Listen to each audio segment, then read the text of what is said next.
Welcome to தெய்வாஸ் தெய்வீகம். ஸ்ரீ ஸ்ரீமதே ராமானுஜாய நமக. ஸ்ரீமதே நிகமாந்த மகாதேசிகாய நமக. ஸ்ரீ லக்ஷ்மி துவாதசநாம ஸ்தோத்திரம்.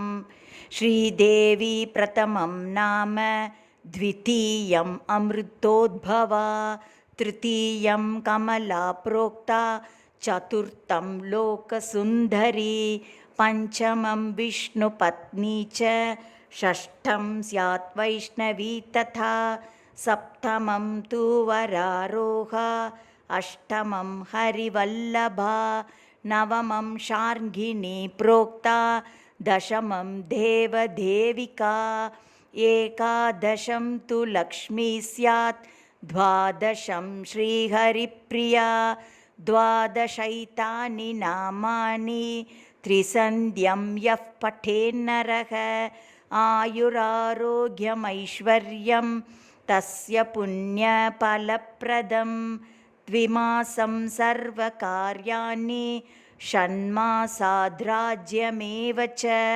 संवत्सरं तु पूजायास् श्रीलक्ष्म्याः पूज्य एव च लक्ष्मीं क्षीरसमुद्रराजतनयां श्रीरङ्गदामेश्वरीं दासीभूतसमस्तदेववनितां लोकैकदीपाङ्कुरां श्रीमन्मन्दकटाक्षलब्धविभव ब्रह्मेन्द्रगङ्गाधरां त्वां त्रैलोक्यकुटुम्बिनीं सरसिजां वन्दे मुकुन्दप्रियाम् इति श्रीलक्ष्मीद्वादशनामस्तोत्रम्.